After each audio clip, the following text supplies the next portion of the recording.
Live. We're live. We're doing it. We're live. Oh okay. my goodness. Thank Hi God everyone. somebody worked out the tech. Hello. You thought we were going to be Phil and Pedro, didn't you? We are not Phil and Pedro. We're masters of disguise. Yes, we are indeed. We are Danny and Jezebel. Ta-da. Ta-da. Hi. So we're here. We're not P&P. We're D&J, which I don't know, has a nice ring to it, I think. But we are hosting P&P this week for one night only. Get us while we're still hot, because we're here to talk about trans issues, and that is why this week is called Trans You. I'm just going to remove that printer error message from the screen. There we go. That's going to keep happening. So, shall I do some housekeeping? Housekeeping first, then we'll run into introductions. Dive in. So, as we've mentioned, and as you've probably twigged, this is live, and things are going to happen, but we're all going to style it out. But the joy of it being live is that if you have comments, suggestions, thoughts, queries, anything like that, you can offer those suggestions by typing them in onto Facebook or however you're watching this, and then Fedro and Phil. I mean, that's the perfect combo. Fedro will then feed those comments back to us, and we'll try and get through as many of your questions and comments as we can throughout this. We will indeed. This is going to be available to watch on YouTube after the event. So if you've got any friends or anybody who you think might like to tune in, but they're not here now, you'll be able to share that with them. And I think it's also going to be made into a podcast without the visuals. So you can listen to it on your morning run or any other time when you want to listen to that, to our lovely sultry voices talking all about trans healthcare. Trans you. And we're going to be here for about an hour, aren't we, Jezebel? Believe so. Yes. So I think that's pretty much all the housekeeping. Should we do some introducing of ourselves? I think that's a great idea. Fantastic. Well, I'm going to dive in. So I'm Danny. I use any pronoun that you care to address me with. And please do use all pronouns. I'm here for it. I've been working with Prepster for quite a long time now, a few years, mostly focusing on their trans issues and trans-related healthcare stuff. And you might have seen me doing various things, other live streams and so on as well. A little audio description of myself for those of you just listening in. I'm sat very close to Jezebel. We live together. Oh, lucky us. We love each other. So I'm sat with a white background on a little armchair thing. I'm wearing a very stylish black halter neck top that says "I have no tits" on it, and that is a true story. I've got a lovely pink beanie hat on and some red ringlet curly bits of hair coming out the bottom of that, and I'm wearing glasses, and I'm white, and I'm trans, and I got a beard. Woo! Hello everybody, I'm Jezebel. I'm a trans woman. I use she, her pronouns. I'm fairly new to Prepster. Danny has brought me into the fold, so you probably haven't seen me before unless you frequent the local dive bars. I too am sat in an armchair against a white background. I'm wearing a lovely fitted black turtleneck with a tumbling array of orange curls about my shoulders.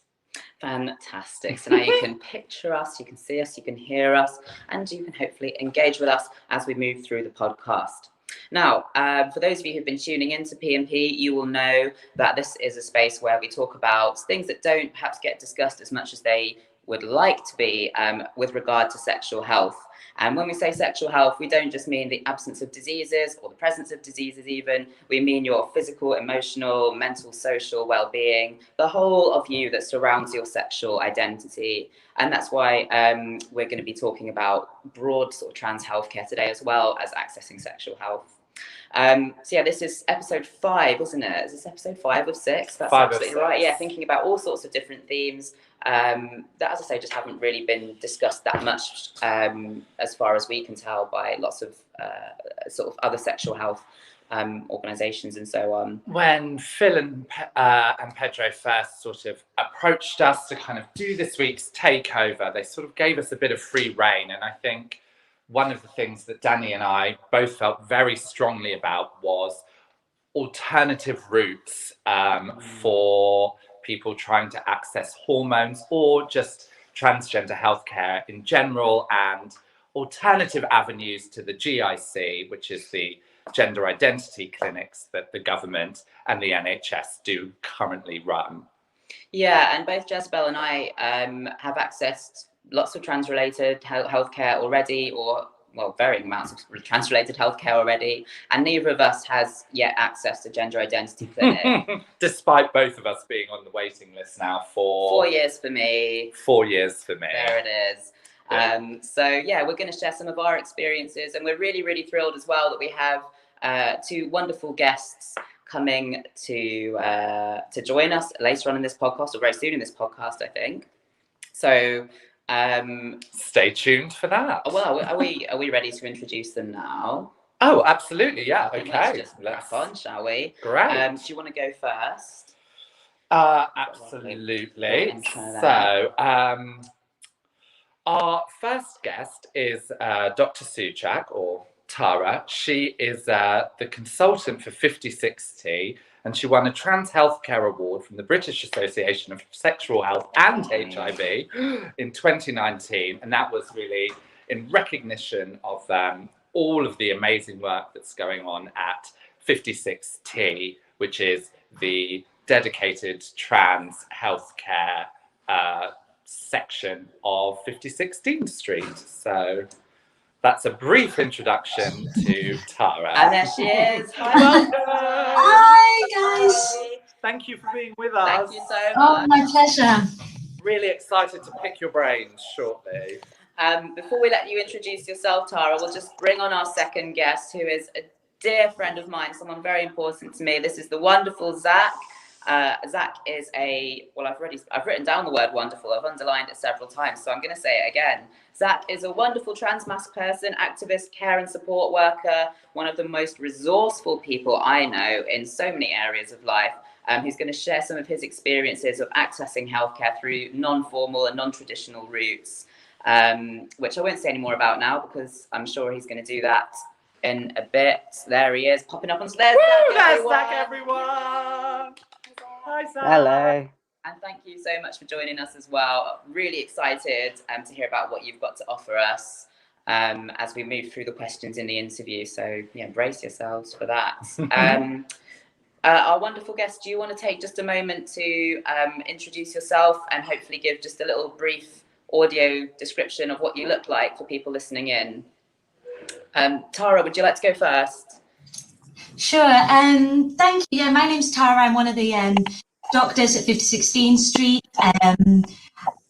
I really shouldn't probably describe my room. I'm currently sitting in a clinical room. Behind me are stirrups, nowhere near as glamorous as other people's background. Like I said, so I'm cis female. I didn't dress up for this. I don't know. I was thinking podcast, no one would see me, but I've just got my plain jumper, my necklace that my very good friend makes me jewelry. Thank goodness, to brighten up the plain black. And that's it really. I don't know if you want me to talk a bit about my job or I'll talk after, or yeah, if you could just say a couple of sentences, that'd be great. We'll go into much more later. So like my background is I'm like a consultant in HIV sexual health, and when I moved to Dean Street I took over the trans clinic that was already established, so I can't take any credit for setting that up at all. So I've done that now for I think about 5 years. And learned an awful lot by doing that clinic, mainly from the service users that we see, I won't lie. And then more recently, it's been very exciting. Everybody maybe slowed down in COVID. We ramped things up and we opened Trans Plus, which is a pilot gender identity clinic that you guys were talking about, gender identity clinics. So yeah, I can say a lot more about that and the issues and things. We'll definitely come back to it. Sure. Thank you so much, Tara. And Zach, yeah, if you'd like to introduce yourself, do a little audio describe and just say anything you want about your background and why you're here today. Hello, I'm Zach. I use they or he pronouns. I'm a white 21-year-old. I've got dark curly hair, and I'm wearing a grey and blue and red jumper against a white background. I yeah, my background is care support work and special education, and I am trans and have been trans and done the accessing hormones. Great. Thank you Super so much, duper. Zach. Thank you, Zach. I am trans and I have been trans. Thank you so much. So I suppose then we can just dive into the questions. And yeah, hopefully you've well, I know Zach, you've seen the questions. Hopefully everybody's seen them. But I think we'll start off with these, and then if we go on to other things, then great. But let's see how we go. Mm-hmm. Do you want to dive in, Jezebel? Question one. Oh, I'll go first then. So the question for both of you, this is just thinking really broadly, maybe for people who don't know that much about the state of healthcare for trans people today. What are your thoughts about it? Like it, hate it, think it should be better? Any sort of general thoughts that you might have about the state of healthcare specific for trans people just in the UK today? I don't know who wants to dive in first. You can fight it out between you. Shall I go? So I think, from my point of view, it's difficult. So we see obviously a lot of trans people. We have a walk every Wednesday, and the stories we hear paint a really bleak picture. I guess when we're talking about trans health, there is the whole gender identity clinic side of things, and there's also general trans healthcare. And I don't know. I think a lot of people just even have access, trouble with sort of GPs and regular healthcare that's completely unaffected by trans issues. There isn't a lot of specialist information out there. A lot of what I've learned myself mainly through patients basically telling me about their journeys and learning from that. I think there is a real shift, if I can say something positive, because I could just sit here and say it's awful, and I think a lot of trans people are just say it's awful, and yeah, and it is awful. I believe that there is a shift to that there is a movement to improve things. I think it will happen slowly, but it's not that hard. I think that the problem with trans healthcare, the hormones and all the gender stuff, are always a bit mystifying to a lot of people. And certainly, I've been a doctor for about 15 years. That makes me seem really old, and which I am. But I was not taught anything, going through the teaching. There's nothing about that. But there is a real appetite now, I think, for doctors. They want to learn, they want to get interested, and I think things are getting broken down, but it's a bit lacking at the moment generally, I would say. Great. Yeah. I mean, certainly from my experience, completely confirm everything you were saying. I approached my GP initially to try and access a hormone treatment, and in fact 2 different surgeries that I approached when I moved both said, we don't know anything about this, we don't feel comfortable prescribing, you're going to have to see a specialist, we can't get involved. And this kind of bizarre almost juxtaposition between healthcare, because that's what trans healthcare is, and then this idea that trans healthcare is something completely separate. It should just be healthcare. So yeah, I would confirm everything you said there. There's definitely an appetite for learning. I think I've experienced that too from some GPs, but certainly there is just a real lack of knowledge in the area. And Zach, what thoughts do you have about just the general state of trans healthcare and your experiences of accessing that? What do you think? I think we're in quite a sad time at the moment with trans healthcare, especially with hormone blocking being taken away from under 18s. I mean, that's massive. That's absolutely massive, and I think it's really hard to feel hopeful, because it is a really sad situation, especially when it affects like the kids in our community. That is difficult. But I've I've seen everything going on at 56T and the Trans Plus service popping up and things like that, and that, you know, that's where it is hopeful. Absolutely. Yeah, I agree with you. I mean, I like everybody else here today, I definitely see the room for progression and for feeling optimistic. But then, yeah, I was going to definitely bring up that recent legislation that now makes it near impossible for under 18s to access the things that they need to feel good about themselves in that regard. But I suppose, as we've seen so often in history, and certainly within the queer community, it's when times are at sort of the peak of their crisis that we see the real amazing community initiatives coming out of that maelstrom of sort of chaos. And I think that's what we are seeing with the likes of 56T and other places now as well, starting to set up their own sort of in-house initiatives. And then the community resourcing that we're going to be speaking about so much more in this podcast, which is certainly not a replacement for a robust healthcare system that does include trans people, but it is something that's very inspiring and that has meant that so many more people can access the things they need and can fulfill their idea of who they are. So yeah, it's I think a real mixed bag. But yeah, thank you for sharing that. I think that's painted a really just a really clear and strong picture of exactly where we're up to. I agree, because these kinds of topics, these kinds of experiences are always seesaws and roundabouts. There is progress made, and then there is something that kind of pulls us back or sets us back. And it is just kind of about, acknowledging this sort of slow progression, which, yes, agreed, despite setbacks, does seem to be in motion as well. The only way is up. Yeah, maybe not. Well, I'd say it's a zigzag. We're optimistic. I think I totally agree. I think it's got to a point where it is so appalling that's why changes are happening, which is really sad that it had to get to a state of crisis. But, you know, fingers crossed. Yes, exactly.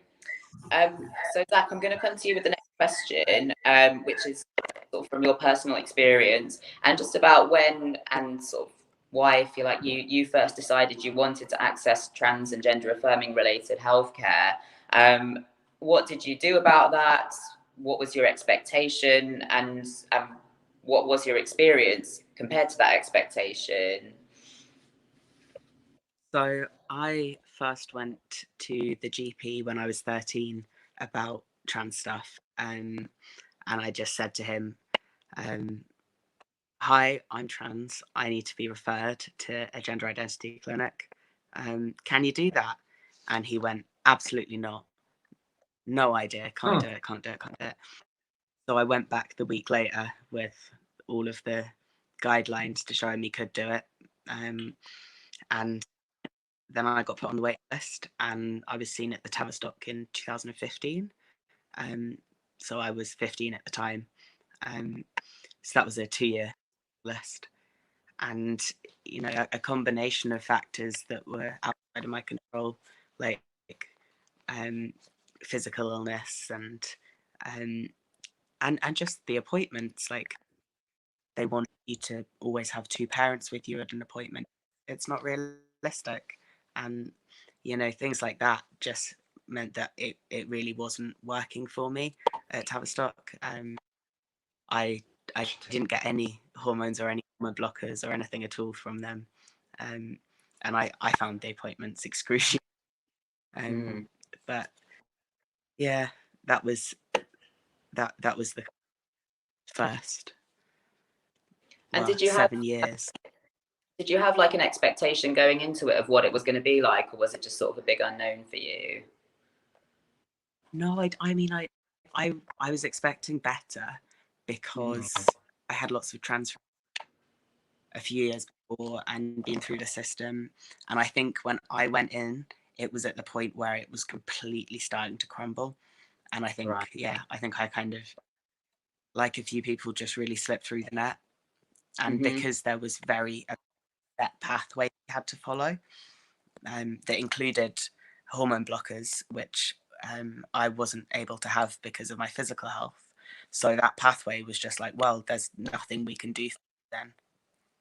So it was a kind of standoff of, right, but yeah, I expected it to be better. And again, it's just another example of where this bizarre separation between trans healthcare and healthcare has come about, where actually there are alternatives and ways potentially of dealing with existing healthcare issues, and also a transgender journey. Whereas at the moment, the way it's established, this separation is that one is one thing and healthcare is another, and therefore there aren't, as you say, alternative routes or avenues. It just is sort of like, well, that's what we can do. We only do this bit. And I think what it highlights for me as well is like the alarming lack of research that goes into how the clinical side of being trans interacts with other health conditions. I mean, I was at 56T just the other week and I asked, can I still get pregnant? And there was a big question mark over that even. And that seems like a real basic thing. But then people like you, Zach, coming in with other health conditions, I think probably it's a big case of like they're not willing to do anything about it because they simply don't know how different combinations of things would interact with other health conditions and other medications and so on. And that's something that keeps coming up time and time again. And equally because they're set up as a separate institution, that's the kind of thing. So you go to them and they say, we can only prescribe hormones, hormone blockers. And then you have to go to a hospital or a doctor for the other side. And actually there has to be some kind of integration there.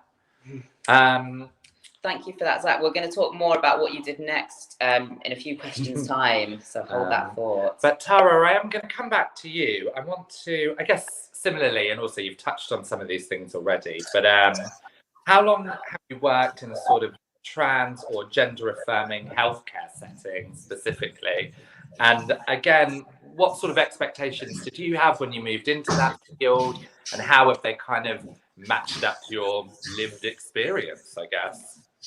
Yeah, so I did most of my sexual health training in Newcastle, and I did not meet many trans patients then, or maybe I did and I didn't know. And so then when I moved to Dean Street, you can't help but interact with lots of trans patients, be it in the general clinic or in the dedicated trans clinic. And it was a steep learning curve, I won't lie. And it was just that exposure to lots of trans health and issues, and it was a real eye-opener to the state of what was going on out there.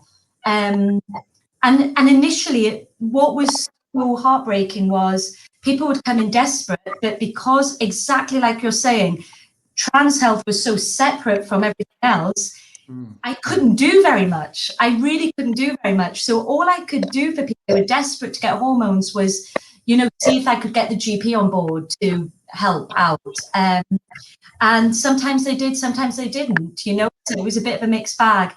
And so then that is what led us. So I hope I'm not breaking any confidentiality by saying this. So we just saw how desperate people were, and the fact that I'm a prescribing doctor who can prescribe anything, but I wasn't really covered to do hormone therapy or block or anything like that. So we asked NHS England, look, could you maybe fund or give us the go ahead to prescribe hormones, even just until people get seen by the gender clinic? Because it's not just a sentence that people are self-harming, committing suicide, turning to drink, drugs, whatever. That is a lived reality, and we see that. People are so desperate. So, and we really felt passionate about that. So that is why we approached NHS England to be like, can we do this? And they said, actually, why don't you set up as a kind of pilot gender identity clinic? So, and again, that has been a complete learning curve for us. So we can diagnose people with gender dysphoria, and we, what else do we do? We prescribe the hormones. Yeah, I mean, I have to admit, I really, even though I'd worked in trans health, I didn't know the all ins and outs of kind of what was funded, what wasn't funded. Yeah, I don't know why I didn't know that as a doctor. You'd think we would know all these things, but I genuinely didn't. And yeah, it's just been really interesting. So yeah, like I say, now we diagnose, prescribe hormones, and people can get their hormones on our on-site pharmacy. So I think one of the biggest issues with GPs is they're asked to prescribe drugs they're not used to prescribing. They're a bit lost, whereas our sort of goal is get people established on hormone therapy, and all the GP has to do is a repeat prescription, things like that, you know. So, and then all the other things that go with trans healthcare, like, you know, sort of facial hair applications, speech and language therapy. We can do referrals for surgery. That was a brand new thing to me, you know, looking into gender surgery. That isn't something we come across. It isn't rocket science. And yeah, so I don't know. Sometimes I get asked to give talks and I talk about all this stuff and I'm like, oh, that's really basic. But actually, it's amazing how much you just pick up kind of by osmosis by working in the field. And so I'm really privileged that I can do that, you know, and some doctors don't get that opportunity to learn. Well, it's really refreshing to hear you talk in those terms, Tara. And I know you've said that you pick up by osmosis all of this information, but I think there has to be a lot of willing and a lot of wanting to make that difference in your working environment, which as we've said, a lot of GPs now are really starting to do. And just speaking briefly about my experience, I've been on hormones now for over 3 years. And as I say, I'm still on the waiting list for the GIC, but I've been prescribed by my GP that whole time. And I was able to access that because I'm quite resourceful and I'm full of very resourceful. Full of hot air, and I won't shut up if I want. But I did exactly what you did, Zach, which was that I went into my GP with all the printout guidelines from NHS England, highlighted, cross-referenced. I'd done all the work for them. I said, go away and read this. I've made an appointment for next week, and that's when you're going to prescribe my hormones. And she was a really lovely person who actually, like you, Tara, wanted to help. So that's what happened. But that was only able to happen because I said to her, all you do is write the prescription. I go to Dean Street, they inject it, they monitor my blood, they do everything else there. So even on my prescription sticker to this day, it says to be administered by clinicians at 56T. So I think that joins up working where it is primary healthcare, but there are specialists who are able to support the GPs who don't have the specialism themselves. That's a really good working model, and it integrates my healthcare, because as I'm going to the GP, I'm talking about my mental health, I'm talking about other healthcare things, and I'm getting my repeat prescriptions for my hormones. So it's all happening at the same time. And then, as I say, over the years, I've had GPs who want to monitor my bloods themselves because they feel confident doing that. And I've had others who want me to come to Dean Street to do it there. But yeah, having that more collaborative approach to healthcare, but getting it all from primary care has been, for me, absolute. Well, it was a lifesaver because, as I say, I wouldn't be accessing any of it otherwise. I'm still on the wait list. Yeah, I mean, it's one of the things I would say as well, and I suppose in some ways, obviously, Tara, you've sort of expressed that you kind of saw a bit of a gap in what was available for trans patients, and you kind of went for it and with your colleagues and with your team kind of set something up. And certainly I'd like to take a moment to express my gratitude for that. I had been tirelessly trying to get hormones from my GP for years. I had been on the wait list at a GIC for a number of years with a referral from my GP, but that was where it stopped. And it wasn't until I came to 56T and basically said, I don't know what to do, that I think you yourself wrote a letter to my GP. And a few days later, I had a prescription. So thanks.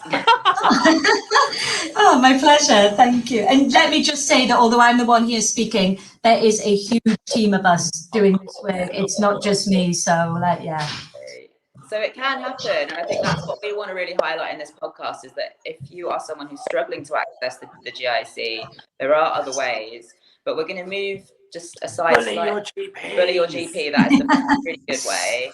But we're going to just move to talk about a slightly different area now, because that isn't an option for a lot of people, and lots of people who may not live in London or may not have a service like 56T accessible to them. There are options for them as well. So I'm going to come back to you, Zach. You sort of left us on a cliffhanger there, Zach. So we're gonna move into chapter 2. Obviously, when you realised that the sort of set pathway was obviously not working for you, and was not the help that you needed, what did you decide to do instead? What was your avenue?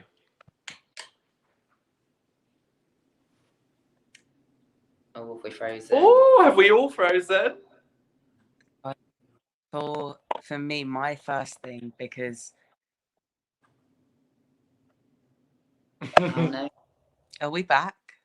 Yeah, we're good. I think. Bear with. Yep. Is it moving? Are Are we we all good? good? I Yes, think let's so. do it. Yeah.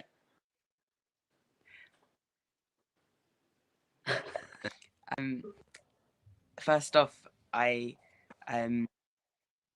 because I was under CAMHS at the time, I talked to my CAMHS caseworker, and he said, well, you've just got to go for it, haven't you? When I suggested self-medicating, and I thought, gosh, I was surprised at that from someone. I thought everyone was like, awful idea, don't do it. But yeah, for me, that to do it was just getting everything in place, getting the support in place and everything to make self-medicating sustainable. Because I think that what had been really lacking from the GIC for me was there was no plan, and there was like just no consistency and no security in it. So I thought, right, I'm gonna make sure I've got this. So I just did some planning on like financial planning. How am I going to make sure I can access these meds like in 6 months if I don't have enough money? So okay, I'll just buy a load at once. And yeah, it kind of went from there. I managed to find a place to source them. And I told all of my doctors, because I had a huge med for mental health and physical health. And I went to each of them and I said, right, I'm going to start self-medicating. This is what I'm doing. And this is my plan to do that safely. This is the medication I need to stop in order to do that safely. And I was really lucky that I had two really amazing consultants in my team who were the most trans informed and supportive and proactive consultants I think that exist. Wow. But I was really lucky that I had their support. Yeah, and because I had CT as well, I got my bloods done there, and they've always been really great at doing me, especially as my levels haven't been the most stable, and they've been amazing to just like helping me really find it.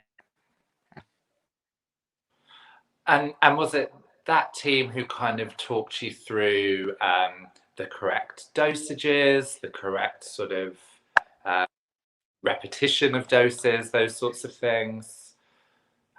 Did you source that information for yourself, or were you discussing that with? Oh, I think we're getting a Zach remix.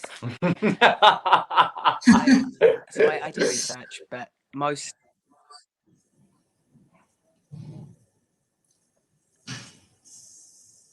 Are you still Is it working? lagging a bit, Zach? I think we're good now. Try again.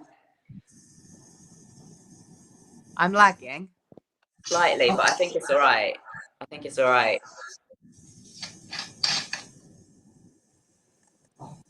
Oh. I can see you. Great. Initial research and just be guided by the nurses at.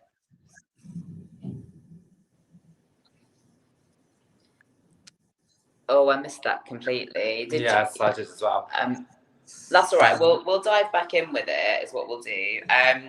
What we were just I don't know if you had the questions, Zach, because I think it broke up a little bit. But we were just asking when you. I mean, I'd say like I introduced you as one of the most resourceful people I know, and I think what you just said evidences that so much. But when you were when you had the knowledge in your head, yeah, I'm going to start self-medicating, how did you access the information that you needed to make sure that you were doing it safely? Was that something that was discussed with you with your clinicians? Did you find that on the internet? Did you ask friends? How did you go about that? I asked my neurologist because um, he was really interested in healthcare and access to healthcare. The challenges we faced, was really proactive about it. He guided on where to find information about dosing, and he actually told me about shift six, and that was the initial kind of way in. Amazing. Well, that's again, that's a really good example of just like that joined up working, everybody taking responsibility for like something that they can have ownership of, and a really good outcome. And has it been like, in terms of then, because you are now prescribed hormones, aren't you, Zach? Yeah, so I got around it because the reason that I hadn't been prescribed hormones obviously was because my mental health has always been a bit kind of up and down. That's as you know, Danny. It was, they were very hesitant to prescribe anything to me, especially they just didn't want to prescribe. But when I went to them and I said, look, I've sourced it, I've been self-medicating for 7 months, here are my bloods, they're all stable, I feel great, I'm happy with this, then they said, all right, well, we'll just write you a prescription. I mean, but that was, that wasn't until...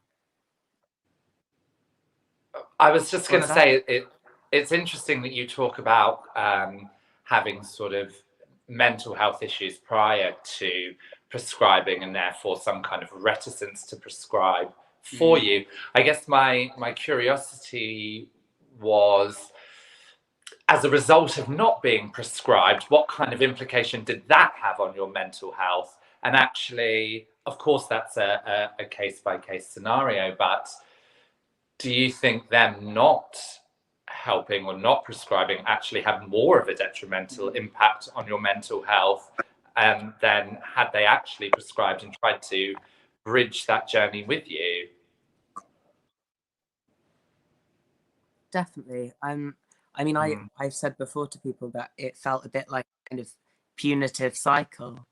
I'd go to my appointment at the Tavistock and they'd say, well, we were thinking about moving forward last time, but we can see that since then you've had kind of XYZ mental health thing going on.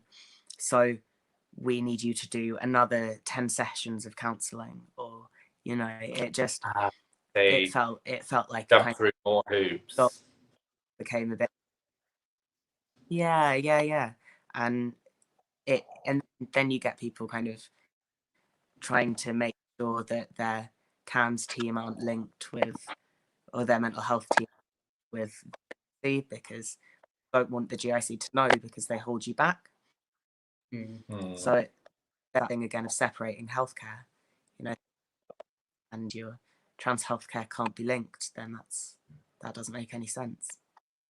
Yeah, absolutely. And again, it's just the perfect example of highlighting that this disparity between the two means that actually there's either one or the other that's going to be, because they are so separated. Yeah. And I think what this highlights for me as well is still the sort of lack of agency that's given to trans people with regard to knowing what their needs are when they say they want to access healthcare. And there seems to be this sort of this impression that the clinicians know best, or the GP knows best, or this specialist, whoever it is, knows best.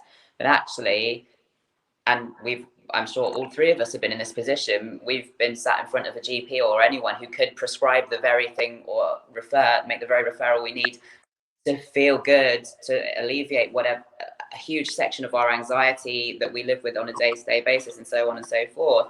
but they're telling us that they know better. So it does kind of really highlight those frustrations around a lack of agency that's given to trans people in terms of knowing their bodies, knowing their identity, knowing what healthcare they need. But then this podcast is us sort of celebrating the flip side of that and celebrating the resourcefulness and the initiatives that people are taking, and that alternatives are there. You can find routes and it can happen.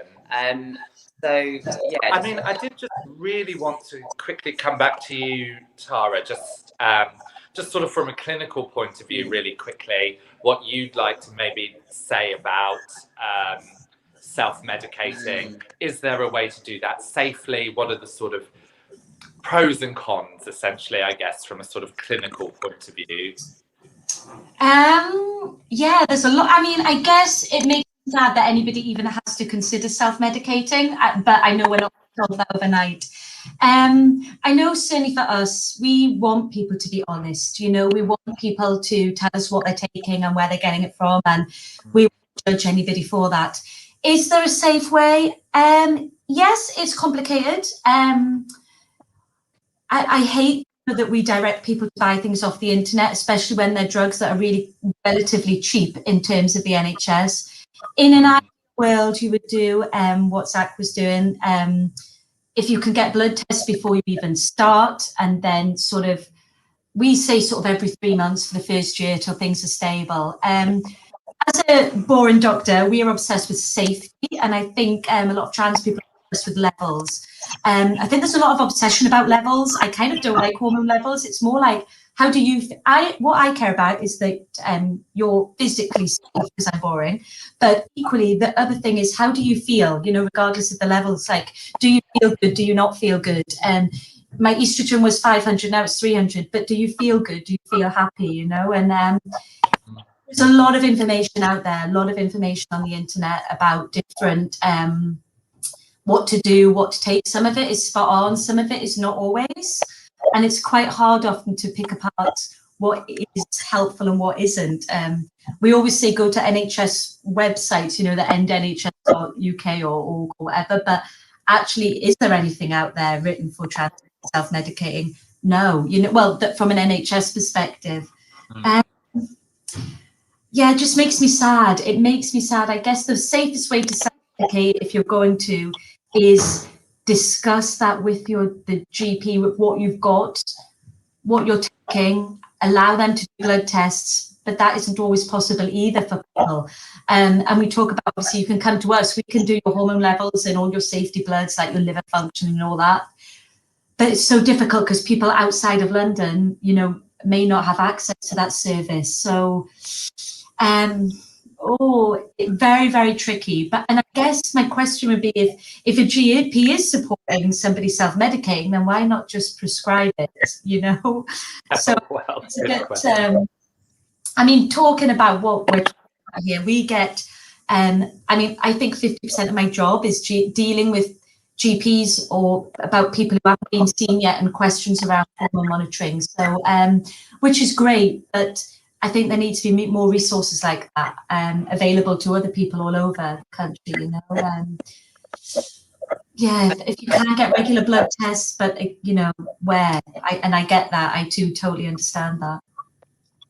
One thing I just want to highlight, based on what you just said, is about being willing to change your GP. I think this is something that I've heard a lot of friends and things say, I've been stuck with this unsupportive GP for months or if not years. I've had to change GP on a number of occasions, and I've actually, before I've registered with the GP, I've gone in and I said, look, I'm thinking about registering here, but I want to have my hormone prescription continued, and I want your in writing. I want the go ahead that you're going to be able to do that before I even register here. So I've done that on 2 occasions now, and that's just given me the real peace of mind that I need with my prescribing. So I think don't be afraid to be quite bolshy about it if you are coming up against the naggy GP. Bully your GP. Bully your GP. That's the theme today. Gotta be done. I did want to ask one very quick follow-up question on that, which was, my GP recently asked me if I wanted to change my gender as it's listed on my sort of medical history and my medical files. And they had sort of briefly I just wanted your advice essentially on if you do change your gender on your GP's medical records, does that implicate your general healthcare, or does it have some implications on services available and things like that? It could do, yeah. So I guess if you just change your record with the GP, which you should be able to do by just asking them, like what you're alluding to, things like screening you may miss out on. So say you have a trans man who changes their gender to male, they may not be, if they still have a cervix, they may not be called up for cervical screening or breast screening or prostate cancer screening, things like that you may get missed. I guess as well, sometimes when I know that in our clinic, when somebody's registered with a different gender on our system, the lab will often phone up with blood tests because they may not fit with the, you know, the normal ranges, cis men and cis women, they often don't fit. But they, I mean, other than that, but if you are aware that I still need to go for my screening and to know about the different ranges of blood tests, you know, you shouldn't be treated any different. Obviously, if you need a complete new medical record, you have to kind of go down the GRC route, but there may be just screening tests you may miss out on, I guess, if you do. Okay. It shouldn't happen, sadly, but it does at the moment. Thank you. I'm just having a look at the time. We've just got just over 10 minutes left, and I think we've got 2 questions from the floor, haven't we, Phil? So maybe we should take those.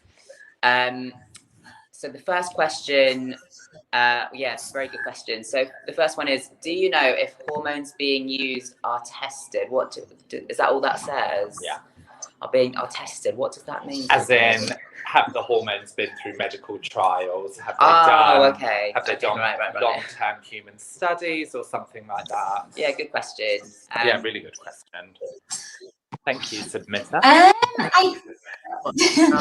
guess the hormones that we use, Zach, correct me, but the hormones that we use anyway are not licensed for use for trans people, for transitioning. So everything is used off license anyway. But the medications are used, have been used long term. I think the question might have alluded to as well, if someone's buying it online, do we check to make sure it's the real deal, that kind of thing? Not each specific drug, I guess, you know, but we do obviously, if somebody's bought estrogen, they bought testosterone, that will likely reflect in the blood levels. But no, because I guess there's so many preparations out there. Most of what I physically see that people are buying seems completely legit. But yeah, I don't know. It could be sugar. I don't know. But then I guess their levels in the bloods wouldn't match what they tell us they're taking. So. And then the other question we had was, do you know of any similar facilities like 56T and Trans Plus that are available outside London? There is a clinic in Brighton that runs Clinic T.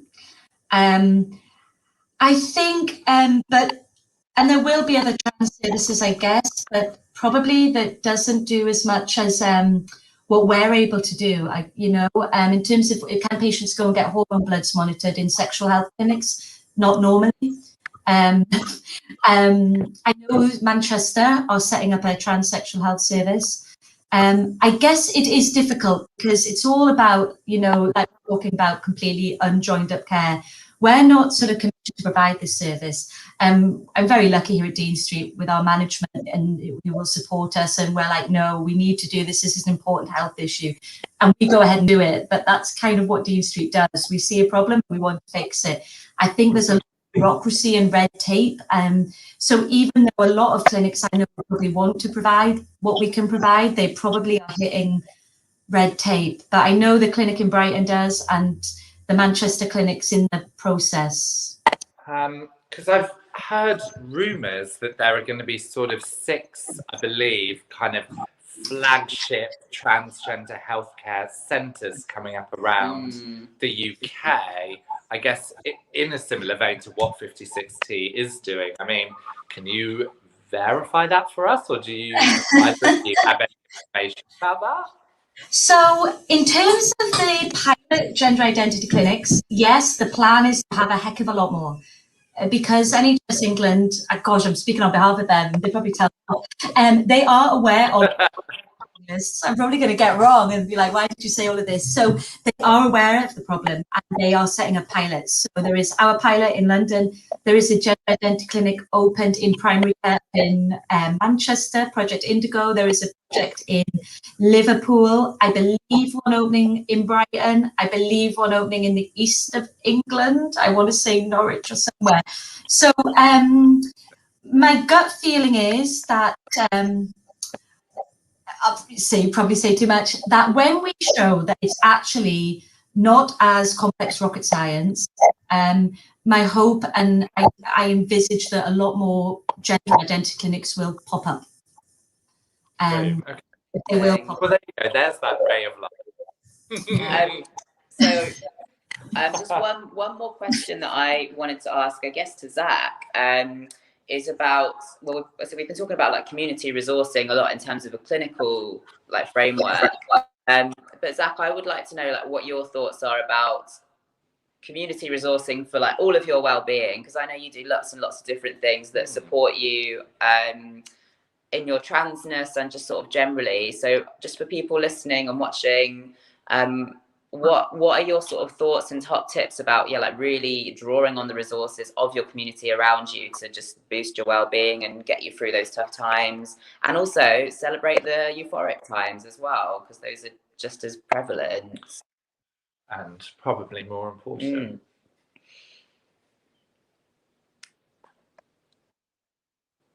Yeah, I mean, I think we do a pretty good job of accessing and benefiting from community in a really kind of meaningful way. I think as trans people we have to do that.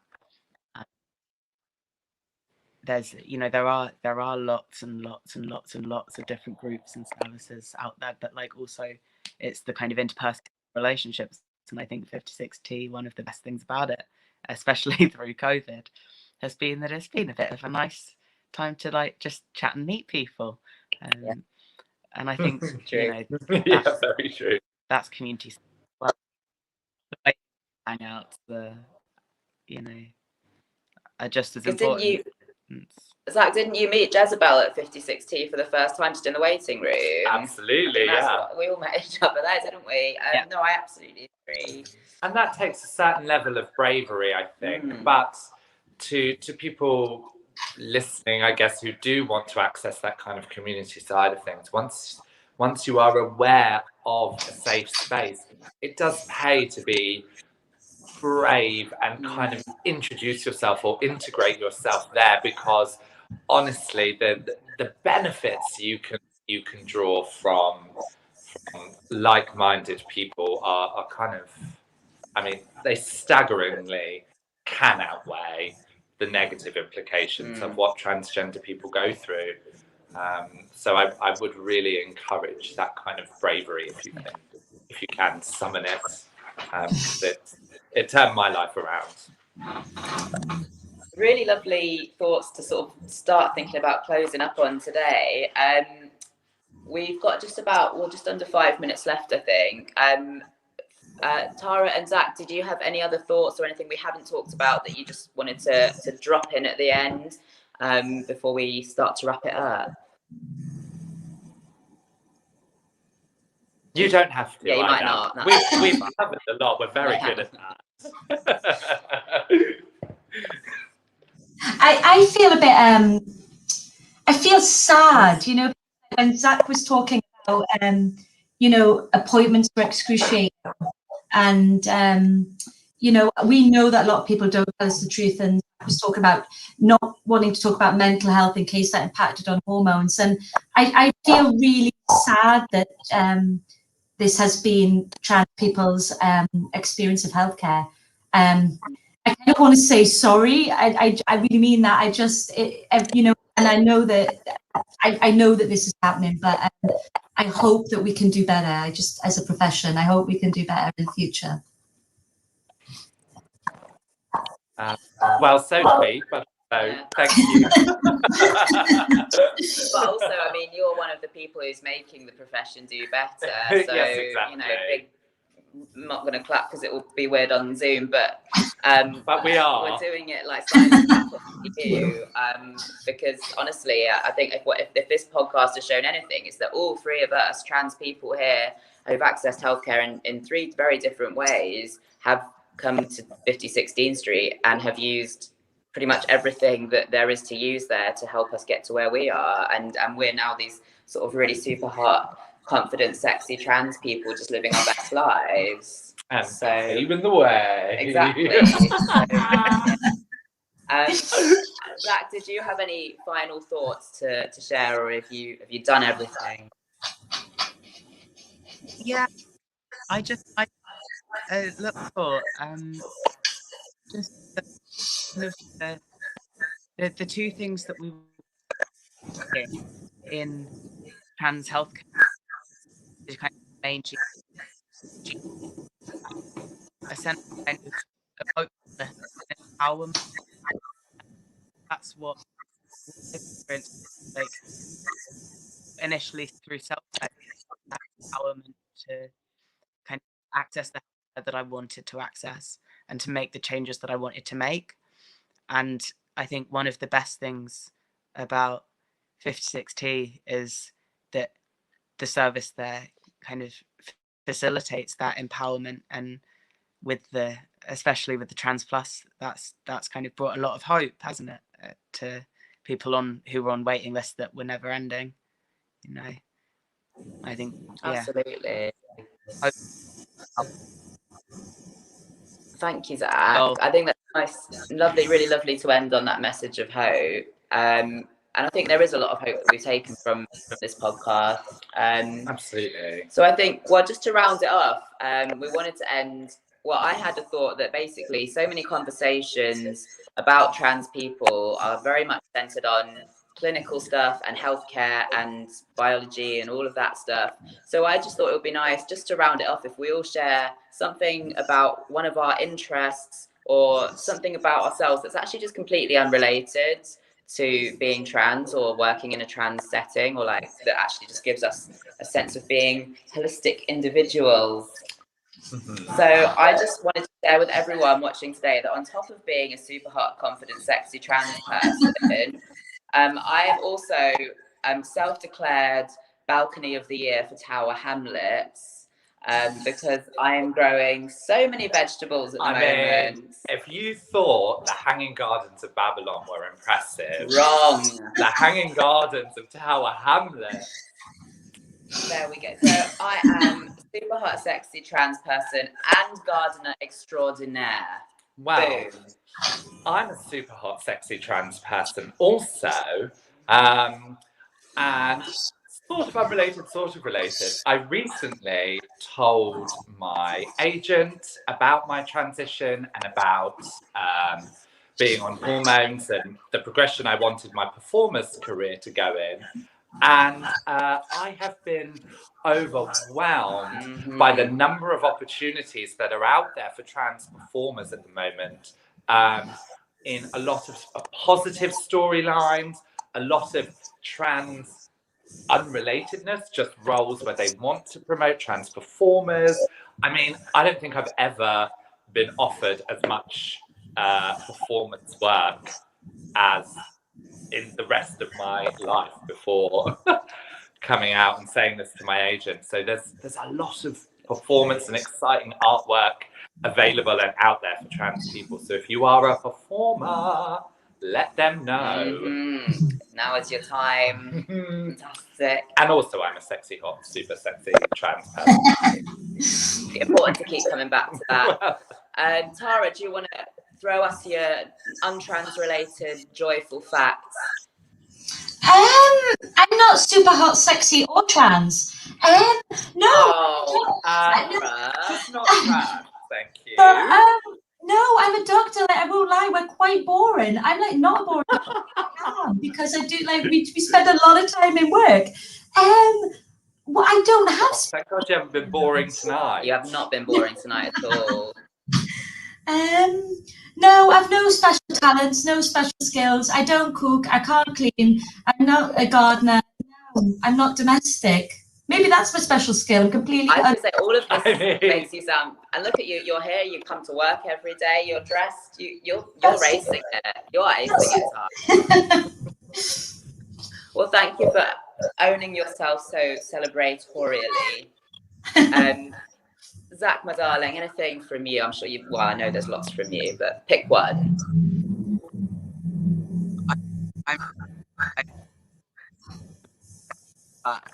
I am loving life with my boss and brand new adorable, who is just the best pet ever. Completely, Zach. Yeah, Once more. Missed it completely. Yeah, you all look really confused. Can you hear me now?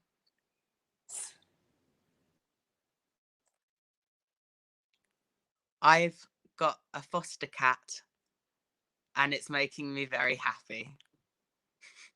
It's a really handsome cat. We love your cat. We'll stand you, Stuart the cat. And I think, thank you for sharing that. And thank you, both of you, for everything. Being with us. Yeah, I mean, this has been, God, I just feel so positive about life after spending this hour speaking with both of you. And I think we started speaking about some really difficult challenges that trans people are facing at the moment. But look, just in the course of this conversation, how many different stories and endings and outcomes that we've discussed, so many of which have just been massively positive. So I'm just feeling fantastic now. So yeah, thank you both so much. It's been an absolute joy and a privilege having you here. Yeah, really. And just I can't celebrate both of you enough, honestly. Thank you so much. And I think we're just going to wrap up now. If you do have any other thoughts and questions that we can't answer them now, but still feel free to send them in to the Prepster page, the Prepster email address or something. We can try and get back to you with those at a later date. I suppose, it only remains for us to once again thank Zach and Dr. Tara from 56T for joining us. And to say that you should come back next week when it won't be us anymore.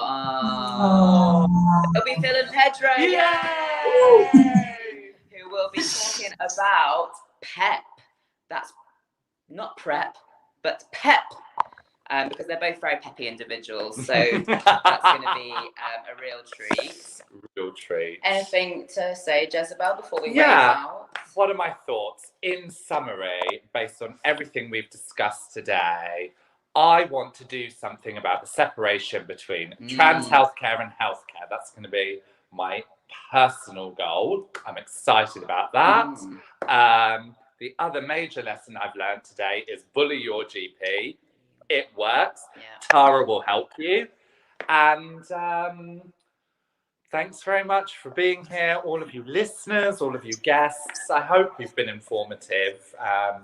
Certainly really enjoyed telling you what my life is like. So I hope you enjoyed hearing about it. So I suppose we're just going to start waving now, aren't we? Going to wave us out. Thanks so much.